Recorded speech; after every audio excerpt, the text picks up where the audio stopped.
Nós vamos dar sequência ao estudo do livro Atos, capítulo 2, a partir do versículo 14. Diz a palavra: Pedro, porém, pondo-se em pé com os 11, levantou a sua voz e disse-lhes: Homens judeus e todos os que habitais em Jerusalém, seja-vos isto notório, e escutai as minhas palavras. Estes homens não estão embriagados, como vós pensais, sendo a 3ª hora do dia. Mas isto é o que foi dito pelo profeta Joel. E nos últimos dias acontecerá, diz Deus, que do meu espírito derramarei sobre toda a carne, e os vossos filhos e as vossas filhas profetizarão. Os vossos jovens terão visões, e os vossos velhos terão sonhos. E também do meu espírito derramarei sobre os meus servos e as minhas servas naqueles dias, e profetizarão. E farei aparecer prodígios em cima no céu e sinais embaixo na terra: sangue, fogo e vapor de fumo. O sol se converterá em trevas e a lua em sangue, antes de chegar o grande e glorioso dia do Senhor. E acontecerá que todo aquele que invocar o nome do Senhor será salvo.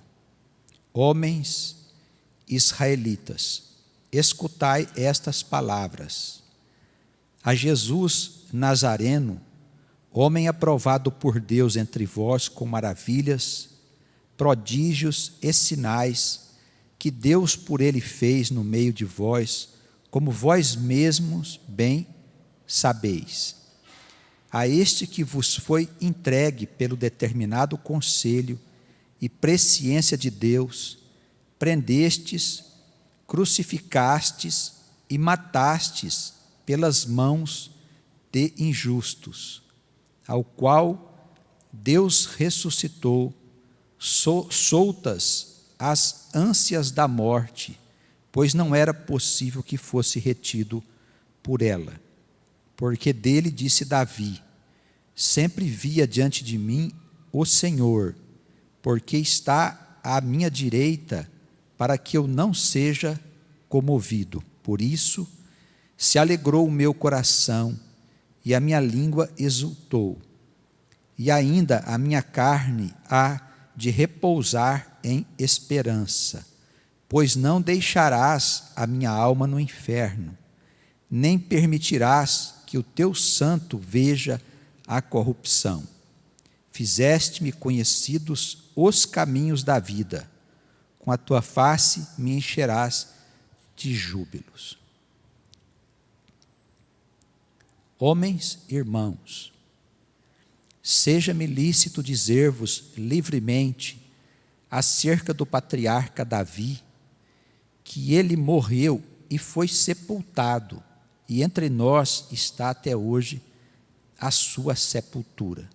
Sendo, pois, ele profeta, e sabendo que Deus lhe havia prometido com juramento que do fruto dos seus lombos, segundo a carne, levantaria o Cristo para o assentar sobre o seu trono, nesta previsão disse da ressurreição de Cristo, que a sua alma não foi deixada no inferno, nem a sua carne viu a corrupção.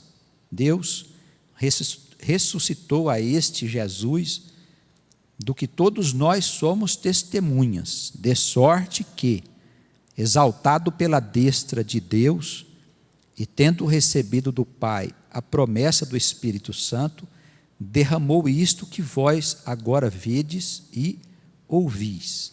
Porque Davi não subiu aos céus, mas ele próprio disse o Senhor ao meu Senhor: assenta-te à minha direita, até que ponha os teus inimigos por escabelo de teus pés. Saiba, pois, com certeza toda a casa de Israel, que a esse Jesus, a quem vós crucificastes, Deus o fez Senhor e Cristo. Amém.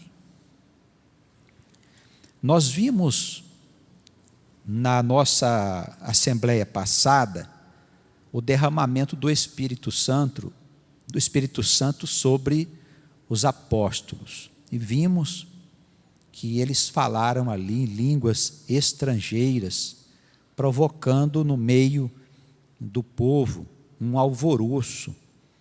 E muitos reconheceram, dando testemunha, de que eles falavam na sua língua, na língua do país da onde eles eram procedentes. Mas havia alguns que ficaram zombando e dizendo que os apóstolos estavam bêbados. E por isso, aqui a partir do versículo 14, Pedro se levanta e faz uma defesa da manifestação do Espírito Santo. É importante a gente aqui se atentar, porque há vários ensinamentos aqui de base para a prática da igreja. Nós vemos que aqui, a partir do versículo 16, o apóstolo diz que, na verdade, os irmãos não estavam bêbados, mas que ali havia acontecido aquilo que profetizou Joel no seu livro, no capítulo 2, a partir do versículo 28, todas essas coisas referentes aos últimos dias. Então Joel, lá no capítulo 2 do seu livro, ele fala acerca do dia do Senhor, e que nesse tempo haveria um grande derramamento do Espírito Santo. A partir do verso 17, ele diz assim: nos últimos dias acontecerá, diz Deus, que do meu Espírito eu derramarei sobre toda a carne. Então não é um derramamento para os dias atuais. Embora lá em Pentecostes houvesse acontecido uma grande manifestação da presença do Espírito Santo, pelo que a gente observa aqui nas palavras de Joel, ele se refere aos últimos dias desse período em que Cristo veio ao mundo, e esse grande e terrível dia do Senhor. Eu penso, segundo o que a gente entende aqui, que ainda vai acontecer um grande derramamento do Espírito sobre toda a carne. E todas as pessoas, mesmo aqueles que não estão servindo dentro da igreja, elas também experimentarão a manifestação do Espírito. Porque a palavra diz que os filhos das pessoas e filhas, elas profetizarão e terão visões. Então nós não vimos ainda manifestações dessa natureza. Nós vemos aqui que o Espírito, ele volta o foco da sua manifestação para os jovens e para os velhos.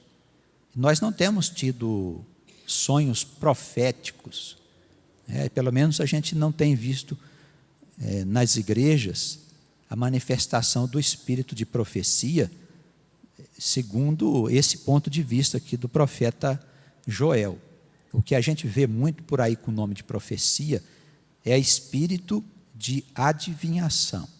Então, a nosso ver, ainda não aconteceu o derramamento do Espírito, segundo o que diz aqui o profeta Joel. Esse derramamento será semelhante ao que aconteceu lá em Pentecostes, uma manifestação evidente de que o Espírito Santo está ali para dar cumprimento a esta profecia. Tá bem? A gente vê que a partir do versículo 18, ainda comentando sobre a profecia de Joel, lá no Velho Testamento, ele diz que também derramaria do seu espírito sobre os seus servos e as suas servas, falando agora daqueles que têm servidão na igreja. Por isso, a gente não deve pensar que esse derramamento acontecerá só dentro da igreja, mas em todos os lugares, para que por meio desse derramamento possa o Espírito de Deus levantar as suas testemunhas. Não se trata de uma doutrina que vai ser ensinada. Ninguém vai vir aqui escrever uma doutrina para poder levantar as testemunhas do Senhor. Mas o Espírito Santo de Deus, nesses últimos dias, ele fará um grande derramamento de Espírito sobre toda a carne. Nós não vemos Joel falar particularmente dos servos e das servas, mas que o Espírito Santo seria derramado sobre toda a carne. Isso vale dizer sobre todos os povos, nações e línguas. É evidente que ele tem os seus servos adormecidos em todos os lugares do mundo e que na hora que ele quiser, ele os levantará, porque a palavra vem sendo anunciada em todo o mundo. Não se pode dizer hoje que existe alguém que não tem acesso à palavra de Deus. Ela vem sendo anunciada em todos os lugares, através da televisão, através de livros, através do trabalho missionário, através da implantação de novas igrejas em outros países, através da internet, tanto trabalho que vem sendo feito para que a palavra possa se tornar conhecida. E depois que ela estiver conhecida, quando chegar aqueles dias, haverá um grande derramamento do Espírito Santo. E eles falarão a mesma coisa em todos os lugares, porque não é mais os homens que vão falar, mas é o Espírito Santo que estará falando pela boca de todos os homens, aonde ele quiser. Não implica que seja somente dentro da igreja, tá bem? Porque esses eventos relacionados com o fim do mundo, com o juízo final, eles são tão graves que o Senhor, ele não pode contar apenas com essa ou com aquela igreja para fazer a sua anunciação. E nós sabemos bem que as igrejas dos nossos dias, elas estão contaminadas pelo velho sacerdócio levítico e pelo sistema político que hoje governa o mundo. As igrejas estão entranhadas de influência do espírito desse mundo. E nós não encontraríamos com certeza nas igrejas um ponto de apoio para nós sustentarmos a nossa vida, a nossa fé, nesse período de mudanças. Os transtornos serão enormes e as igrejas estão desguarnecidas, despreparadas. Em alguns casos, nós temos a disputa política dentro das igrejas, chamada guerra eclesiástica. Em outras situações, nós temos o profissionalismo pastoral. Em outras, a disputa por títulos. E há situações, inclusive, de exploração, de pseudo-pastores que fundam pseudo-igrejas e ensinam ali uma doutrina que é de demônios e de espíritos enganadores. A humanidade, ela não poderia contar com a igreja, seja ela de qual denominação for, para dar testemunho num momento de tamanha gravidade, onde o sistema humano ele vai se desfazer por inteiro. Os poderes do mundo, o poder financeiro, o poder tecnológico e o poder bélico, ele será todo destruído. O Senhor, ele criará naturalmente as condições para que este sistema ele possa entrar em falência, de maneira que depois desta grande crise, o Senhor venha a estabelecer a nova ordem no mundo, a chamada Nova Jerusalém, mundo novo, como a gente vê falar em muitas pregações e lugares. E para que o povo possa ter amparo e possa ter as explicações devidas, é claro, é evidente que o Senhor fará um grande derramamento de Espírito sobre quem Ele quiser, de que país for, de que igreja for, se até fora da igreja Ele fará derramamento do seu Espírito, de maneira que em todos os lugares do mundo hajam pessoas falando das coisas que vão precisar ser ditas neste tempo de mudanças. Os irmãos compreenderam até aí? Muito bem. Nós vemos aí depois do versículo 19, ele falando do período do fim. Parece que fala aqui de algumas cenas apocalípticas. Farei aparecer prodígios em cima, no céu. O que é prodígio? São coisas que a ciência não vai compreender. O porquê que vão estar acontecendo esses eventos. A ciência ela trabalha em cima de processos lógicos. E no fim dos tempos, até a lógica vai fugir da ordem. Haverá uma grande desordem, inclusive na intimidade da matéria, né? No sistema que o homem conhece como natureza, os eventos comportamentais, todas essas coisas serão profundamente abaladas e a ciência não conseguirá explicar alguns fenômenos que vão ocorrer. São esses tais prodígios que vão acontecer no céu. E sinais também embaixo na terra. Quando fala ele aí de sangue, fogo, vapor, de fumo, ele está falando de guerras, de muita destruição nesse período mais crítico, né? O período mais crítico são esses últimos dias de que fala aqui a profecia de Joel. Todas estas coisas acontecerão antes de chegar o grande e glorioso dia do Senhor, que é a volta de Cristo. Então nós como igreja, nós temos que ter a volta de Jesus como ponto alto da igreja. Nós esperamos que Jesus volte, conforme a sua promessa, para pôr fim ao reino de Satanás, a todo este mundo de injustiça, este mundo onde a morte vem fazendo um grande estrago, trazendo doenças de toda a ordem para o homem.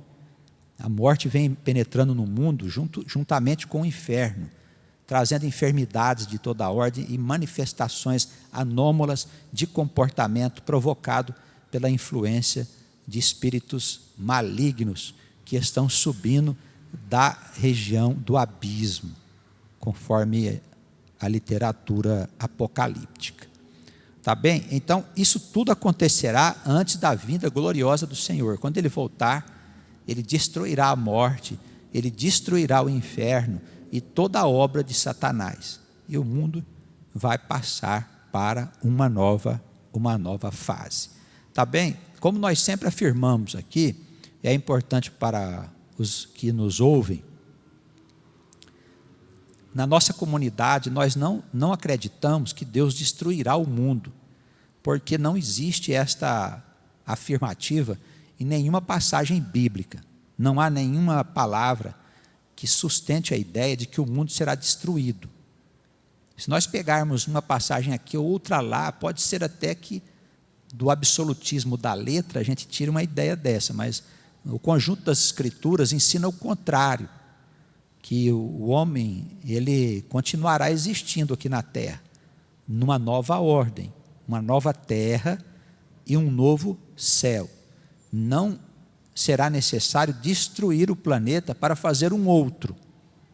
Seria bem simplória essa ideia.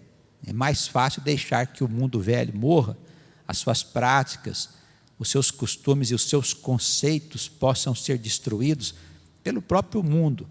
Isso é uma queda natural, do que haver uma destruição do planeta para fazer um novo planeta. Algumas pessoas dizem, mas Deus pode fazer isso. Ele pode, mas por que Ele o faria? Qual a razão de destruir o mundo que demorou alguns bilhões de anos para ser colocado na condição que ele está hoje? Não é mesmo? Então, aqui na nossa comunidade, nós não acreditamos que o mundo será destruído, mas que haverá uma grande e profunda crise nesta humanidade e nos seus conceitos e na sua maneira de viver. Tá bem? Até aí os irmãos entenderam? Alguma pergunta sobre esta passagem, sobre esses comentários? Podemos dar sequência? O apóstolo Pedro, no seu discurso, ele chama Jesus aqui de Nazareno. Não era muito comum nós vemos esta expressão sendo usada mais no Evangelho e nos apontamentos de Lucas. Ele diz assim no versículo 23: a este que vos foi entregue pelo determinado conselho e presciência de Deus, prendestes, crucificastes e matastes pelas mãos de injustos. Falando de Jesus aqui, né? E mostrando que os injustos, que foram os romanos, que mataram o Senhor, mas sob a acusação dos judeus, né? E nós vemos também que tudo estava sob a ordem de Deus, inclusive a morte de Cristo, que é pelo determinado conselho e presciência de Deus. Então Deus, ele já sabia que as coisas iriam acontecer desta maneira. E se não acontecesse também, se o Senhor não fosse morto na cruz, nós não teríamos como nos livrar dos nossos pecados. Tá bem, irmãos? As coisas aconteceram conforme o plano de Deus. Deus é Senhor de todas as coisas, Senhor do bem e Senhor do mal. É Ele que produz todos os eventos ligados à nossa existência. Essa é uma questão teológica bastante controversa, bastante discutida, porque algumas pessoas acham que a presença de Satanás, a presença do mal na criação, foi como um acidente da criação. É como se um arcanjo lá tivesse se revoltado e provocado uma desordem na obra de Deus. Mas o raciocínio é muito simplista. Geralmente quem pensa dessa maneira acredita que o diabo, ele não deveria estar aqui no nosso meio. E nós sabemos que desde o princípio, quando Deus criou o homem, criou Adão lá no Éden, a serpente já estava lá no jardim do Éden. E não se fala até então, porque essa tal história do arcanjo que havia decaído, ela acontece aqui na frente nos profetas. E lá no Gênesis, que é bem lá atrás, não existe nenhuma ideia de que houve a decadência de um arcanjo, de um anjo, enfim, que teria se tornado Satanás. Nós vemos que lá no Éden já existe a figura da serpente, tanto que ela foi lá e tentou a Eva, não é? Por meio do qual Adão foi cometer o pecado de comer do fruto da árvore do conhecimento. A gente tem que entender, irmãos, que a obra de Deus, ela precisa ter essa dualidade, pelo menos num determinado tempo. Você não tem como saber o que é a luz se você não conhecer a noite. Como você vai desfrutar da satisfação de viver na luz se você não conhece a escuridão? Assim também é a nossa consciência.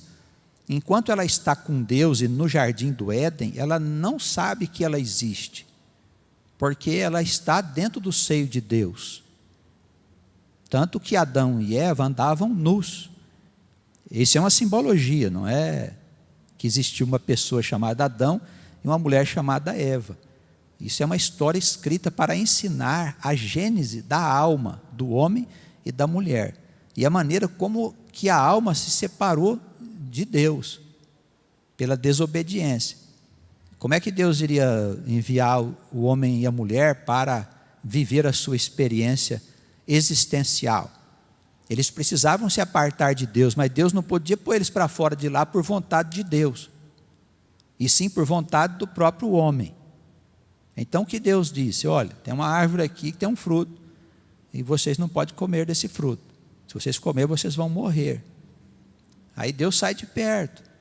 A alma do homem que nasceu de Deus tem em si mesma o desejo de conhecer todas as coisas. E sendo assim, eles acabaram sendo tentados a comer desta árvore, que é do fruto do conhecimento. E a gente percebe lá, quando há a ordem de Deus, para que eles não comam do fruto, para que eles não sejam como nós, né? Deus falando, para não ser como Ele, dotado de conhecimento do bem e do mal. Quando acontece a desobediência, Adão e Eva percebem que eles estão nus, e daí eles fazem uma roupa de folhagem para cobrir a sua nudez. É naquele momento que eles tomam consciência que eles existem, como ser à parte de Deus. E daí eles começam a sua experiência existencial aqui no reino que Deus havia criado, né? Dando origem lá à primeira família do povo de Deus. Tá bem? Lá no Gênesis, nós vemos 2 Gênesis, né? Nós vemos no capítulo 1 um Gênesis, que é relacionado com a criação do homem orgânico, carnal. E nós vemos no capítulo 2 do Gênesis a criação da alma do homem, Adão, e da Eva, que é sua ajudadora. Tá bem, irmãos? Então, Deus já sabia de antemão de todas as coisas que iriam se passar. E com certeza estava no plano de Deus que essas coisas se passassem dessa maneira. Por isso a palavra diz aí que o Senhor foi entregue ao conselho que o julgou sob a presciência de Deus, quando Jesus foi preso, crucificado e morto pelos injustos. Até aí tudo bem, irmãos? Alguma pergunta sobre essa questão do mal? É necessário que haja o mal? É necessário que haja o mal por um certo período, para que o homem saiba o que é o mal e saber que o mal produz a morte, não traz vida e nem felicidade. Por esta razão, a humanidade ainda transita num período em que é necessário a presença deste sistema de sofrimento que está no mundo. Mas ele não pode ficar para sempre.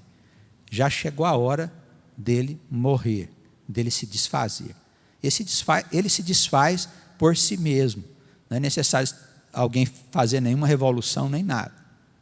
Ele é criado pelo maligno, pela ignorância do homem, alimentado por este espírito, e vai, aos poucos, se desajustando na medida que cresce, e vai envolvendo a humanidade. Então, há uma grande confusão quando ele tomar conta do mundo. Tá bem? Há uma grande confusão. A partir do versículo 24, nós vemos a palavra de Pedro, dizendo que Deus ressuscitou o Senhor, soltando as correntes, né, que o prendiam na morte, pois não era possível que o Senhor fosse retido por ela. Aí a gente entra aí na parte da ressurreição, da existência das regiões da morte e tudo mais, né? Ele cita aqui um salmo de Davi, é o salmo de número 16, de onde ele tira essas palavras que estão aí abaixo no versículo 25. Sempre via diante de mim o Senhor, porque está à minha direita, para que eu não seja comovido. O que ele quer dizer aqui com comovido? Eu estive vendo algumas traduções, e na verdade aqui, o que ele quer dizer é Davi falando, né, que sempre via o Senhor, e ele o tinha à sua direita. O que é ter o Senhor à direita? É ter o Senhor como braço dele, como força principal da sua vida, de maneira que a sua alma pudesse estar em segurança, não ser abalada. A tradução correta talvez não fosse comovido. Em outras traduções existem esta palavra sendo traduzida de uma outra forma. Mas o sentido geral, o que Davi quis dizer aqui é que ele sempre via diante dele o Senhor. E ele estava à direita de Davi, de maneira que a sua vida pudesse ser segura, não fosse abalada com todas as dificuldades que o Davi viveu. Esse Senhor de que Davi fala, nem sempre é o Senhor Deus. Quando ele diz assim, via diante de mim o Senhor, ele estava falando do Messias, do Senhor Jesus. A palavra é Adonai, né? Quando fala o Senhor Deus, a palavra é Yahvé ou Jeová, né? Tanto faz usar uma palavra ou outra. Então, são duas coisas distintas. Nem sempre, quando está escrito Senhor, ele está se referindo a Deus. Senhor, só com a letra S maiúscula e o restante minúsculo, ele está se referindo ao Senhor Jesus, que já existia antes de ter nascido no mundo. Olha, são princípios que na igreja nós precisamos aprender para compreender a Escritura com mais clareza. Tá bem? Quando escreve o nome de Jeová, ou Yahvé, que é o Senhor Deus, é escrito com todas as letras em maiúsculo. No Velho Testamento a gente vê essa diferença. Esse Senhor que Davi diz aqui, que via sempre diante dele, era o Senhor Jesus. Tá bem? E ele desenvolve aí dizendo que o Senhor era o braço direito dele, de maneira que a vida dele não seria abalada, o seu coração estava alegre, a sua língua estava exaltada, e ainda a minha carne haveria de repousar em esperança. Então a vida dele era uma vida movida pela esperança de que o Senhor estaria sempre com ele, e que ele iria ter vitória sobre todas as lutas a serem ainda desenvolvidas no mundo. E nós vemos que Davi passou por muitas dificuldades, por muitos tormentos, e o Senhor livrou Davi de todas os seus desafios, né? Então, aqui no versículo 27, ele diz assim: não deixarás a minha alma no inferno, nem permitirás que o teu santo veja a corrupção. Fizeste-me conhecidos os caminhos da vida, com a tua face me encherás de júbilo. O apóstolo Pedro, ele diz aqui que o Davi estava se referindo à alma do Senhor que não foi deixada no inferno, e a sua carne que não viu corrupção. E Jesus foi o único enviado que não cometeu pecado. Os demais profetas que foram antes do Senhor, todos eles cometeram uma série de pecados, inclusive Davi, que cometeu muitos pecados. E assim mesmo era considerado um homem segundo o coração de Deus, por causa do seu arrependimento, dele ter tomado consciência de todos os males que ele tinha realizado. Isso é importante, porque a casa da igreja de Cristo, ela tem muito a ver com a casa de Davi. Na igreja do Senhor, não se procura homens virtuosos, justos. Na casa de Jesus, nós procuramos pecadores interessados em sair da vida do pecado. Pessoas desequilibradas, doentes, enfermas, que queiram sarar. É preciso entender de uma vez por todas que a igreja é a oficina da alma. Se você não estiver disposto a ouvir a orientação da palavra, para que você mude a sua personalidade, o seu caráter, os seus costumes, os seus pensamentos, se você não estiver disposto, a igreja não é um lugar para você ficar. Quem acha então que não tem nada para melhorar, pode procurar uma outra igreja, menos a igreja de Jesus, porque aqui a gente procura melhorar sempre. Temos que lutar por melhorias constantes na nossa alma. Não pode ser de outra maneira. Tá bem, irmãos? Então o Senhor, Ele não foi retido pela morte. E há uma certa confusão nessa expressão morte, que é traduzida por morte em algumas Bíblias, em alguns textos, por alguns tradutores, e por inferno em algumas outras traduções, e por Hades em algumas outras, e por sepultura em algumas outras. E essas coisas parecem ser tratadas pelos tradutores como se fosse tudo uma coisa só. E a gente sabe que não é bem assim. Existem do lado de lá, existem regiões aonde se ajuntam as almas, as regiões infernais, a região da morte, que é o Vale das Sombras, a que falava Davi. Davi falou do Vale das Sombras. Era uma crença, na época dele já se acreditava haver um lugar de tristeza e de sofrimento, aonde a morte predominava sobre a alma. E nós vemos no Novo Testamento Jesus falar das regiões infernais. Esta palavra inferno, ela vem surgir aqui no Novo Testamento. Assim como Satanás. No Velho Testamento não se fala muito de Satanás, fala muito pouco. Mas no Novo Testamento já se fala muito acerca do diabo. Lá no Velho Testamento não se fala de vida eterna, fala muito pouco. A partir de Samuel, a partir de Saul, de Davi, é que se começa a ventilar a ideia da existência de um outro mundo, do lado de lá para onde vão as almas. Mas essas coisas não são bem explicadas dentro da igreja. Se Deus quiser, no próximo encontro de irmãos, nós vamos tratar desse assunto, relacionado com a existência do lado de lá, das regiões para onde as almas são levadas depois que morre o corpo. E ali elas permanecem aguardando o dia do juízo.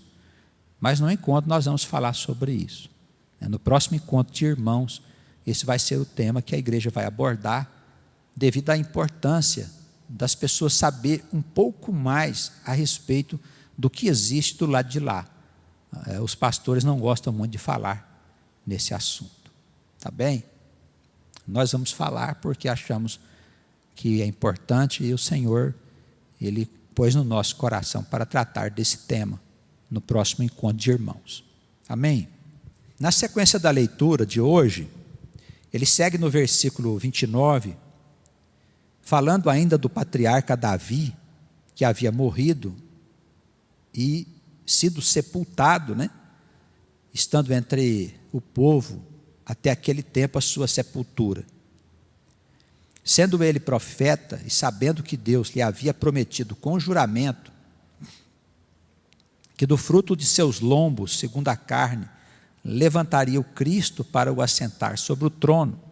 Os irmãos que estão nos acompanhando pela rede, a referência desse juramento, dessa promessa, está no Salmo 132.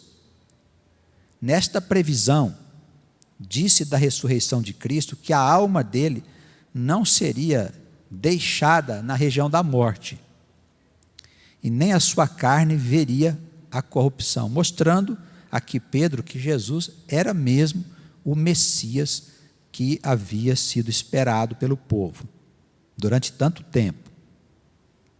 O Senhor o ressuscitou, e ele fala: todos nós somos testemunhas dessa ressurreição, de sorte que, exaltado pela destra de Deus, e tendo recebido do Pai a promessa do Espírito Santo, ele derramou isto que vós agora vedes e ouvis, que era a manifestação do Pentecostes, que era a vinda de um som semelhante a um vento, igual de uma tempestade, as línguas de fogo repartidas sobre a cabeça dos apóstolos, e a manifestação das línguas. Verso 34. Davi não subiu aos céus, mas ele próprio diz: disse o Senhor ao meu Senhor: assenta-te à minha direita, até que ponha os teus inimigos por escabelo de seus pés. Saiba, pois, com certeza, toda a casa de Israel, que a esse Jesus, a quem vós crucificastes, Deus o fez Senhor e Cristo. Esse é o Salmo 110, aqui a palavra está escrita errado, aí vocês veem que Senhor, o primeiro Senhor está escrito com maiúsculo e minúsculo. Então, o correto é que esse Senhor, o primeiro Senhor, seja escrito com todas as letras em maiúsculo. Então ficaria assim: disse o Senhor Deus ao meu Senhor Jesus. Tá bem? Disse Jeová ao Adonai, que é ao Messias. Assenta-te à minha direita até que eu ponha os teus inimigos embaixo dos teus pés. É esse período que a gente está vivendo, em que o Senhor Deus, pelo Espírito Santo, vai separando o que é bom daquilo que não é bom. Tá bem? Existe uma operação no mundo chamada operação do erro, que Deus permitiu viesse sobre esta humanidade para as pessoas serem levadas a crer ou no Senhor ou nas coisas do mundo. Não tem meio termo. Houve uma época em que você podia ficar ali, um pouquinho para lá, um pouquinho para cá, fazia de conta, mas agora não é mais possível, por causa da influência do mal sobre o mundo. Quem é do mal será levado e arrastado por ele. Tá bem? Quem for do mal será levado, envolvido e arrastado por ele. Por esse motivo, nós precisamos de ter uma grande vigilância em tudo que nós formos fazer nesse tempo. E ter cuidado com pessoas que estão envolvidas com o maligno. Tem muita gente por aí que está dominada pelo mal. E eles vêm fazendo loucuras aí na face da terra. Vamos ter cuidado, vigilância e cuidar bem da nossa vida, para que a gente não venha sofrer os embates do inimigo. A situação é bastante séria. Tá bem? Na próxima reunião iniciamos no versículo 37. Que o Senhor possa nos abençoar e nos guardar das tentações que vêm sobre esta humanidade. Amém.